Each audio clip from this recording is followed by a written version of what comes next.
안녕하십니까. 신인균 군사TV 디펜스 브리핑입니다. 자, 오늘도 아주 중요한 군사무기 관련 소식 전해드리겠습니다. 자, 북한의 장사정포라는 거 오랫동안 우리를 공포에 휩싸이게 했었죠.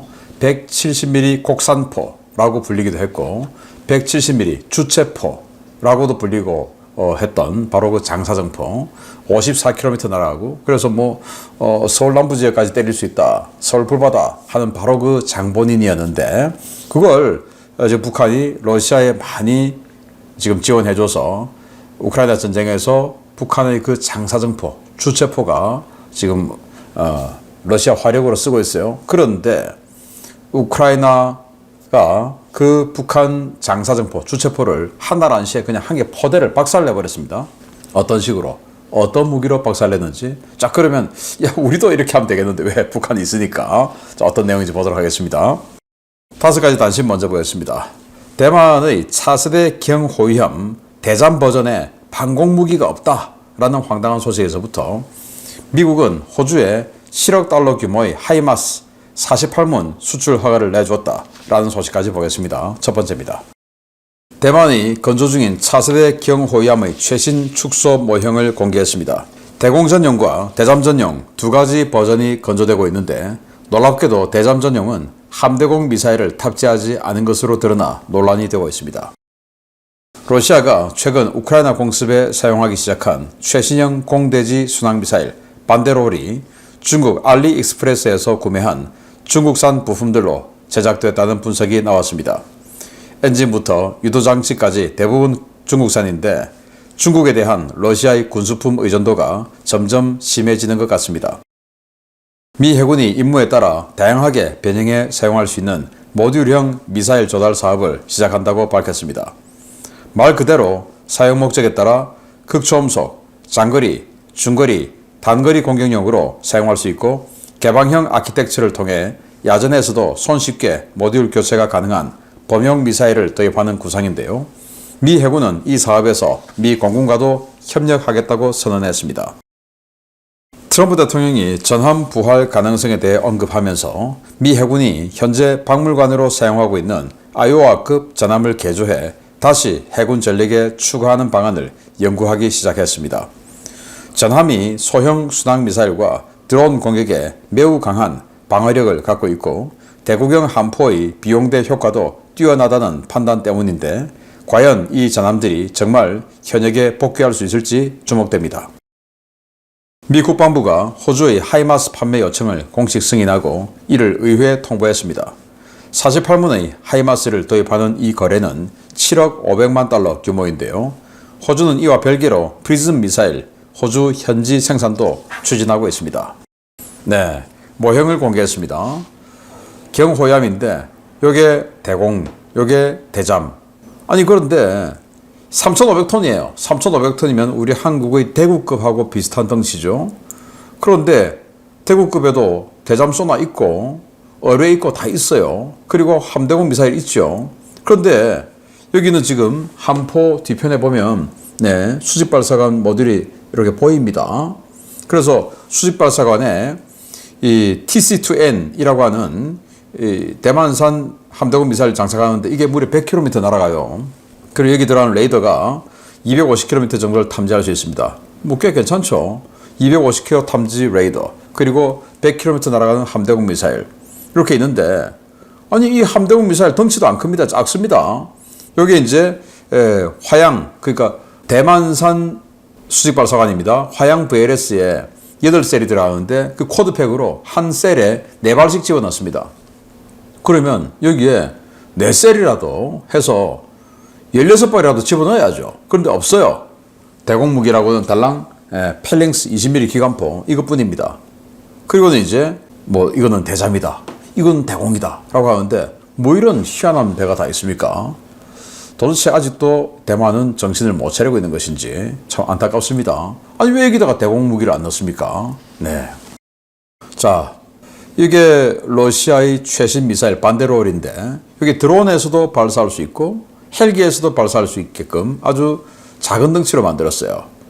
그래서 지금 러시아가 지금 최신형 이 미사일로 대량 생산 중에 있는데 요거를 우크라이나가 노획해서 열어보니까 뭐야 이거 처음 다 알리익스프레스에서 인터넷 홈쇼핑 구매한 거잖아. 다 알리익스프레스에 파는 거예요. 그래서 엔진도 보니까 중국산, 부품 90%가 중국산. 그런데 거기 또 한국산이 또 있네요.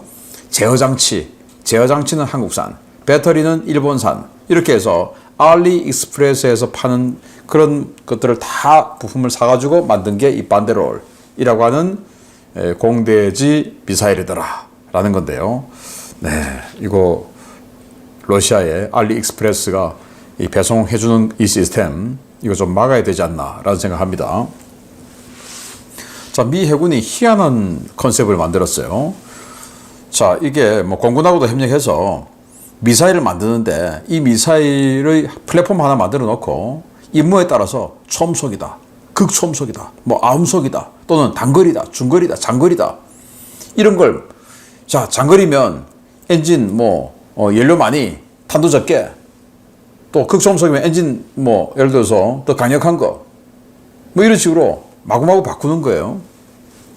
자, 그런데 플랫폼을 하나 만들어 놓고 그걸 개방형 아키텍처로 임무에 따라서 엔진도 바꾸고 연료통도 바꾸고 탄두도 바꾸고 날개도 바꾸고 뭐 이렇게 해서 멀리 가고 적게 가고 뭐 이렇게 한다는 건데 그게 되나? 왜냐? 이 항공 비행체 같은 경우는 밸런스가 맞아야 되죠. 공기역학에 맞게끔. 그런데 모양은 정해져 있는데 엔진이 갑자기 달라진다? 그러면 밸런스가 달라지죠. 그런 것도 어떻게 처리하는지, 아무튼 이 무게 밸런스, 또 길이 밸런스 이런 것들은 어떻게 하려고 하는지, 아무튼 그렇게 해서 컨셉은 좋아요. 자, 뭐 똑같은 무기 만들어 놓고 저 오버스펙일 수도 있죠. 예를 들어 이거 때리는데 이 무기 써, 이거밖에 없어. 그럼 오버스펙일 수 있는데 그걸 이렇게 다양하게 조합해서 쓸 수 있게끔 하면 딱 맞게끔. 네, 닭 잡는데 소 잡는 칼 쓰면 아깝죠. 우도 할개. 그래서 닭 잡는 데는 닭 잡는 용도로만 칼을 딱 세팅해서 때리고, 소가 있으면 닭 잡는 칼 10번 때리는 것보다 소 잡는 칼로 한 번 딱 치는 게 맞지 않습니까? 그럼 그렇게 피팅하고, 자, 이렇게 하겠다는 건데, 컨셉은 좋은데 정말 될 수 있는 건지, 네, 희한합니다. 네, 트럼프 대통령 일기 때입니다. 전함 아이오와, 아이오와 전함에서 이렇게 연설하고 있는 모습인데, 최근에 뭐 미군의 장성들 800여 명 다 모아놓고 이렇게 했었죠. 그때 트럼프 대통령이 전함 있잖아, 전함. 그게 함포 아주 효과적이잖아. 뭐 이런 이야기를 했습니다. 그래서 미 해군이 전함 아이오와, 미주리 이런 거 있지 않습니까? 지금 그 미주리는 하와이의 박물관으로 쓰고 있고, 그걸 다시 되살려서 현대전에 쓸 수도 있는 것을 괜찮냐? 라는 연구에 착수했다라는 건데, 이 컨셉은 뭐냐? 자, 일단 16인치 함포 여기 있죠. 뒤에 지금 트럼프 대통령 뒤에 보이는 거 16인치가 406mm예요. 엄청나죠. 당시 이때 2차 대전 때 이 아이오와의 16인치 포가 한 30km 날아갔다 하는데 그때로서는 어마어마한 사거리였지 않겠습니까? 그런데 이걸 이제 그 포탄을 사거리 연장탄, 요즘 뭐 새로운 기술 많죠. 랩탄, 로켓 보조 추진탄 뭐 이런 거 만들고, 또 뛰쳐나가면서 날개도 펼쳐서 활공도 하고 뭐 이런 것까지 해서 사거리를 대폭 연장할 수 있죠. 거기다가 406mm면 얼마나 강력한 위력이겠습니까? 자, 이 아이오와 같은 경우에 함수 부분에 이 3연장 16인치 포 2문, 그러니까 이 포가 함수의 16인치 포가 6문, 한미에 한 문에서 한미에 3문, 이제 이렇게 된 겁니다. 자, 그리고 요즘 이제 드론 시대가 됐죠. 그래서 드론 시대 또는 저가형 소형 미사일 이런 거 지금 미국도 많이 만들고, 아까도 러시아의 그 반데롤 미사일, 그 소형 미사일 아니겠습니까? 그런데 이런 전함은 그런 거 맞아도 끄떡도 없다. 왜냐? 이 아이오와가 만들 때 원래 컨셉이 이 아이오와가 55,000톤인데 적의 12인치 함포를 직격당해도 견딜 수 있는 장갑을 로 해서 만든 겁니다. 그러니까 그 정도인데 뭐 그냥 조그만 미사일 이런 거는 기스도 안 가는 거죠. 자, 그래서 강력한 방어력, 그리고 이 함포가 뭐 아무리 해도 미사일보다는 싸다. 그리고 연사력도 좋다. 이렇게 해서 한번 살려보겠다라는 계획에 들어갔는데, 야, 그런데 되겠냐? 왜냐? 자, 여기는 워낙 많은 병력이 타야 되지 않습니까? 그래서 이게 되냐? 라는 생각이 드는데, 이 아이오와가 걸프전 때 또 실전도 했습니다. 걸프전 때, 물론 뭐 걸프전이 지금으로부터 35년 전 이야기이긴 합니다만은 그 걸프전 때 토마호크, 그때 한포 사격이 아니고 토마호크 투발하는 플랫폼으로 걸프전에 참전하기도 했었는데 아무튼 이걸 지금 다시 쓰겠다라는 건데요. 다른 나라는 지금 전함 없죠.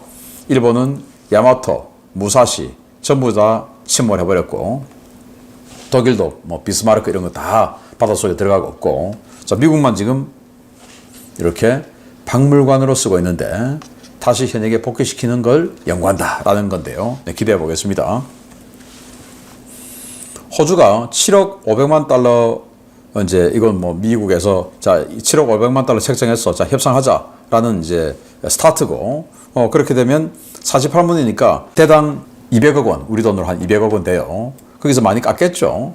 자 그리고 이제 탄은 별도 거기도 또 프리즘 미사일도 별도에서 호주에서 생산하는 이런 것으로 해서 지금 호주가 하이마스를 이렇게 48문 산다라는 딜에 이제 들어갔다 또 허락을 받았다라는 건데 아니 우리 천무사지 왜 하이마스냐 자 이럴 수 있는데 호주는 하이마스 사야 돼요. 왜냐 국토는 엄청 넓은데 그 국토 곳곳에 이런 걸 다 갖다 놓을 수가 없죠. 그러니까 수송기에 실어서 만약에 북쪽 다윈 지역에 분쟁이 발생했다 그러면 이제 수송기에 실어서 빨리 갖다 주고 뭐 이래야 되니까 호주는 수송기에 들어갈 수 있는 다련장 로켓이 필요해요 진짜로. 그래서 우리 천무처럼 12발 쏠 수 있는 이런 것들은 수송기에 안 들어가죠. 못 들어가죠. 그래서 이렇게 6발 쏠 수 있는 하이마스가 호주는 맞다라는 거고요. 자, 중요 소식 보겠습니다. 대단히 형편없는 명중률과 낮은 작동 신뢰성으로 일선에서는 혹평을 받고 있지만 러시아군의 사실상 마지막 남은 장거리 포신 포병 전력으로 운용되고 있는 북한제 주체포가 전장에서 한 개 포대가 동시에 괴멸당하는 굴욕을 겪었다는 소식입니다. 이번에도 드론 공격이었습니다. 우크라이나군이 동부전선과 남부전선의 각기 다른 전선에서 러시아군이 운용하고 있는 북한제 170mm 자주포 4문을 거의 동시에 파괴하는 데 성공했다고 밝혔습니다. 우크라이나 무인시스템군은 최신 공개 영상을 통해 무인시스템군 예하 제412 네메시스 연대 소속 드론 운용병들이 동부전선과 남부전선에서 한날 1시에 북한제 170mm 자주포 4문을 연달아 파괴했다고 밝혔습니다. 현지 시각으로 9월 30일 있었던 이 전과는 루한스크와 자포리자에서 각각 보고됐는데요. 412 네메시스 연대는 일선 부대의 대화력전 지원 요청을 받고 특수 개조된 장거리 드론을 투입해서 이번 전과를 이끌어냈습니다. 부대가 사용한 드론은 FPV 방식의 바바야가 폭격 드론이었는데요. 우크라이나군은 소형 정찰 드론으로 북한제 자주포의 위치를 확인하고 바바야가 드론을 날려 각 자주포당 3, 4발의 폭탄을 투하해 파괴했습니다. 이는 바바야가 폭격 드론의 비행거리가 170mm 자주포 사거리에 필적하는 수준인 40에서 50km까지 늘어났다는 것을 뜻하는데요.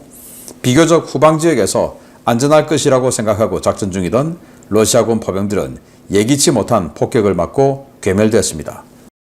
우크라이나군의 이번 사례는 비행거리가 증대된 FPV 드론이 대화력전에서 얼마나 효과적인지를 보여주는 사례가 될 것으로 보이는데요. 북한의 대규모 포병 화력 위협에 노출되어 있는 우리도 이러한 유형의 새로운 대포병전 수행 개념을 적극적으로 연구해야 하겠습니다.